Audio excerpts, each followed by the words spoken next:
Hello everyone, welcome back. Thank you so much for joining me. So today we are looking at a tutorial from Julia Fox. Now, if you saw it recently, everyone kind of went a little bit like weird and crazy about this eye look that Julia Fox had. I don't know what the event was, anything like that. You know me and like things, I'm not that good with things. She was wearing this eyeliner look that I believe was done by a makeup artist on that day, and everyone was a little bit crazy about it. I just thought it was nice. It was like editorial. It was cute. I think it was just a little bit out there for like what people are used to. So anyway, today I believe she is recreating that look. And she calls it a fox eye look, but basically it's a tutorial. So we're gonna have a look and see what happens. If this is your first time here, hi, my name is Robert. I'm a professional makeup artist here on YouTube and also in real life. And it's my goal to help you become a pro yourself or just someone who's really good at makeup. So if that sounds like something you are interested in, please do consider subscribing. And just before we get into this today, as I always like to say, individuality and creativity have no rules, but makeup most definitely has a theory. And that's what we are going to look at today. Should we just go ahead and do it? Let's just do it. Hey guys. So I'm not trying to sell you guys anything. This is not a partnership with anyone. This is just literally me with too much time on my hands, and I'm getting ready to go to the Independent Spirit Awards, and I'm gonna do my own makeup. And I thought this would be a great opportunity to do an eye tutorial to show you guys how to achieve the fox eye. Anyway, so we'll begin with skin. I don't like putting makeup directly onto my skin. So I'm going to use this active serum as a barrier. Okay, let's start with the pouring of product on the face. I always say this, one squeeze like that on her skin would have been just fine. That dropping, for anyone who drops product on their face like that, you are wasting your product. Do it a little, honestly, like you saw how much came out that one bit, that would have done the whole face instead of it dripping and falling off your face. Take it easy, take it slow.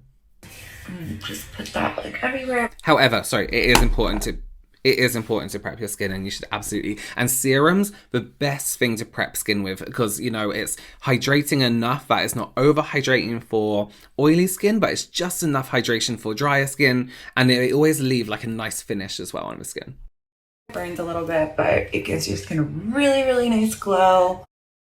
She said it burns a little bit, but it gives a really nice. Now, I'm not a skincare expert, but if I put something on my skin and it burns a little bit, sometimes, especially around my eye area, it means I'm using too much, but I'm not sure that's a good thing. That'll kind of just leave you feeling like dewy. When that is dry, I usually do like... Oh, sorry to keep going on about that, but maybe an active serum with an active ingredient in it is maybe a little bit too intense for the skin. So something like a hyaluronic acid serum or niacinamide, which I think are still actives. I don't know. I'm not a skincare person again, but I prefer to prep the skin with a hyaluronic acid serum because it's just hyaluronic acid and it leaves the skin feeling great too and leaves the skin with a glow. Like what she said, it still has that glowy finish to it. Okay, so for my skin, I'm going to use this Luminous Silk Foundation, Giorgio Armani. Makes really beautiful foundation. And yes, so I'm putting it on directly with my fingers. Putting your foundation on your fingers is not a bad thing. Putting on your foundation, concealer with fingers is not a bad thing. It doesn't mean you lack skills. It doesn't mean it's not professional. It doesn't mean anything like that. Fingers are the best tool sometimes. You can go ahead and rub it in like this and then pat in the areas that need a little bit more full coverage. I would first start with patting because I think you get an even coverage instead of rubbing around like a moisturizer. One thing I am just questioning right now is if I'm correct, we're doing this deep, dark, black look. I wonder if she's going to do it with a gel or a pencil, because if she's using black eyeshadow and you're doing your foundation first, I don't like running the risk, because what if it all falls down? What if it gets in your nose crevices here? What if you miss a bit and you go and put something on and it's smudged? It's too risky. I always do eyeshadow first anyway, but especially black eyeshadow or any kind of dark colours, I always do that first, just to save yourself time. Any fall down you get from here, you put your primer or whatever product you just chose to prime your skin with on some cotton or a tissue or even on your fingers and just wipe it off. Oh, okay. I promise I'm gonna look bomb when I'm done. Okay. Can you just see how when we're wiping with our fingers like that, we're not getting even coverage? So that's why it's probably better to tap, tap, tap. You can wipe and then tap, wipe and then tap. Just add the tapping in there because you're wiping away and we keep getting this ridge on the nose where no product is going as well. So to get an even coverage, tap, tap, tap, wipe, wipe, tap, tap. So now that that is on, I'm gonna go in a little bit. Like right there.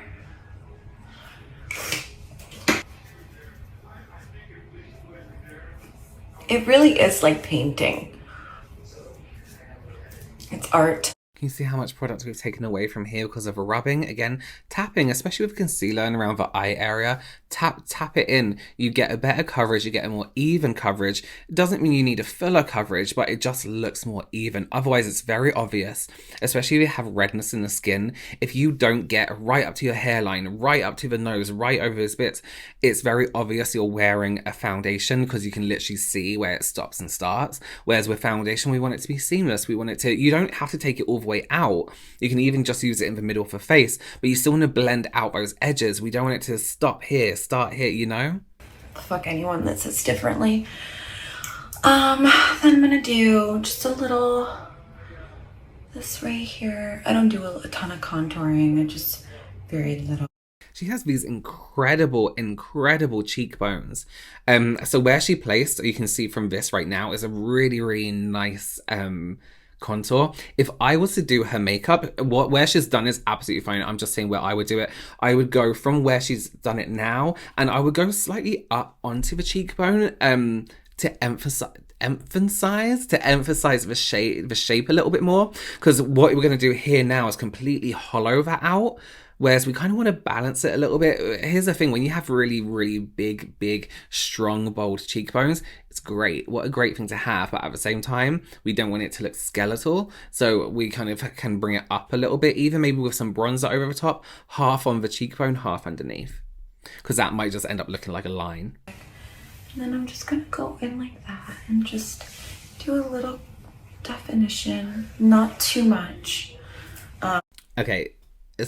It's a line because we've just done that. It is a line. There's a lot of rubbing going on. I don't think you need brushes to do your whole face. A brush wouldn't go amiss here, but again, just tapping. Imagine tapping in like circular motions upwards. With that would be great, because now it is a line, and again you can see its product. You can see it's being put on the face rather than being like part of the face.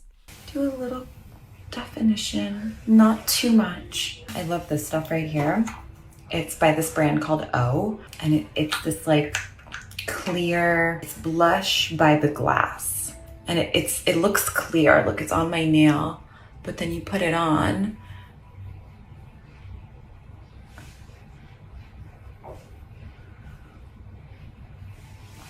I don't know if you can see it. It's very light pink. That looks really stunning. That's a beautiful product. Again, it would have been nice being tapped on the skin. When you're tapping, you're not running the risk of interfering with the texture of a foundation underneath. You can almost be taking away the foundation when we're rubbing like this, especially, yeah, we really want to add some tapping motions in there just to get it, you know, almost like the bounce of a beauty sponge. I already have rosacea, so I don't really go too much with the blush, because and then why not just a little highlighter there. Okay, fab. What else? Okay, eyebrows. I don't do too much. I prefer skinny brows. They're just like hotter. And I like to go in at the top really lightly. And then with this side of the brush, just like blend it in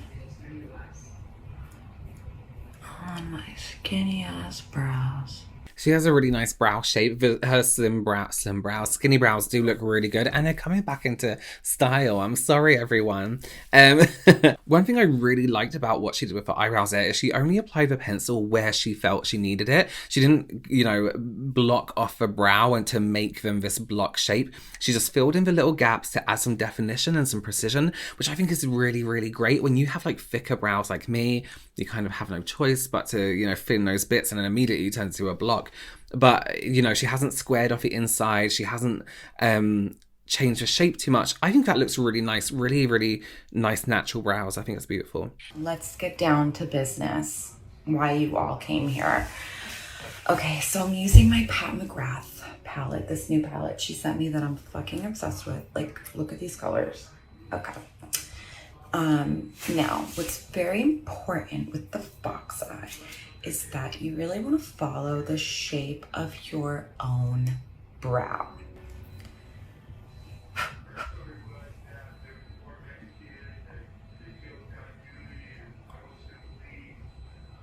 Okay, two things.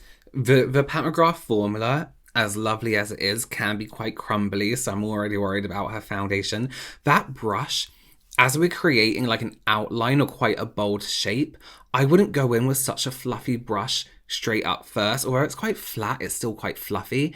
I would take something that maybe gave a little bit more definition, a little bit more precision. Maybe something like a very small brush that has that rounded edge and that point, so we can make some details with it, and then I'll go in and fill in the rest. Some people might go round, create a shape first and then fill it in. However, I quite like that she's kind of gauging where she needs to go, and then we can do the shape around it. Yeah. And then I'm gonna make it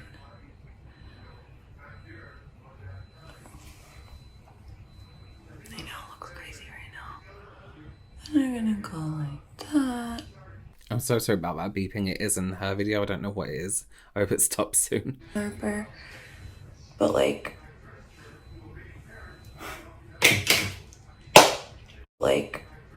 that's exactly what I mean. Imagine that would be no problem if we hadn't done all our foundation and stuff like that. We could literally wipe it away with skincare or makeup remover and be absolutely fine and not have to worry about it. The tiniest speck of black eyeshadow can smudge out like that, and then you get this weird like greeny bluey kind of tone on the face.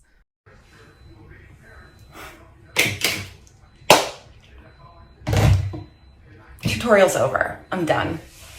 No, I'm just kidding. I didn't get this far for nothing. That's why you should always do the eye before skin. But I just didn't want to be like this close to my face without any makeup on. Anyway, back to the eye. We'll fix the skin later. Who cares?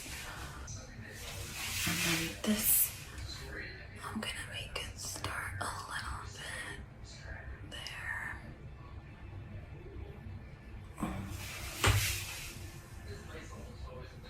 This is a total flop. Do you guys hear Tyler Henry in the background? Tyler, if you're hearing this, please invite me on your show. I have more dead friends than anyone.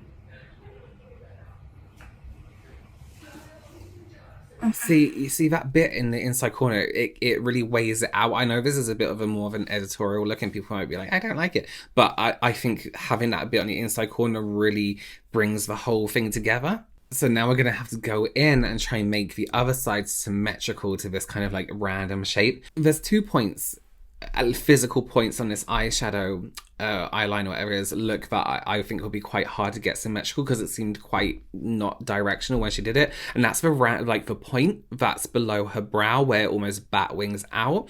And then this inside corner here, I know she hasn't paid much attention to this part here.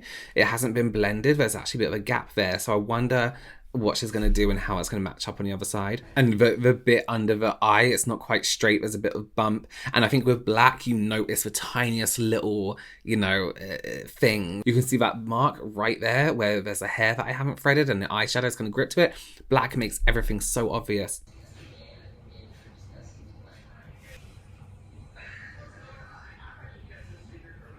Something like this is quite difficult to get symmetrical because everyone's eyebrows aren't symmetrical. So already on the left-hand side of the video, you can see that it kind of comes out this way more, whereas on the other side, she's kind of gone up a little bit more. And that's a really, we do that a lot because our hands are trained with makeup to flick out this way. So when we come across this way, we can't flick up as easy. Our hand physically won't let us. So it gives us like this, a straighter look. So you almost have to head upwards to get the same. It's so easy to flick like this, but you can't really flick like that. You see what I mean? When you move it this way. So you need to move your hand in a completely different direction. Sorry, this video is so long and boring. I'm like so concentrated right now. Okay, now I'm gonna go in with makeup remover. One thing that you need to be careful of as well, especially with pencil in like the creasy areas, is that pencils do tend to run a little bit easier or tend to smudge a little bit easier than eyeshadow would with a right primer. She didn't use a primer, I just realised, with a black eyeshadow. Yeah, so you would have to be careful of that. But here's a thing as well with this, with a black look in general. You can't sneeze, you can't breathe, you can't cry. Because the tiniest little tap and it could all be fucked up. But also keep that pencil sharp. If we're doing precision, and sharpen it every time it needs sharpening. Get that really nice point to it. Okay guys, this is it. What do you think? Also, this is what I'm gonna do with my hair. So, I love my armband. I love it. I think it's fierce. I don't give a fuck what the haters say. It's definitely a signature look for her, and I am actually quite a fan of the look. I think it's very editorial. I think it's really, really nice. I think doing it yourself, perhaps if you're not like experienced with make, like if somebody showed me that look, I was like, can you do this for me? I'll be like, okay, I'll do it. And then it will be very much a look the whole way through. I'll be like checking. I would maybe even do a little tiny bit on each eye at a time and make sure that I was getting there and making sure I was using the right products, perhaps something that wouldn't smudge or anything. But you know what, I think she did extremely well in terms of symmetry, and I think she really kept her cool as well, which was really good because I know I would be stressed as fuck. But yeah, anyway, okay, I would love to know what you think of that look. It's definitely something we've seen in editorial work. Is it something you can see happening, you know, just going down the streets to the shops and seeing somebody with that look? Let me know below. Thank you so much again for joining me, and I will see you very, very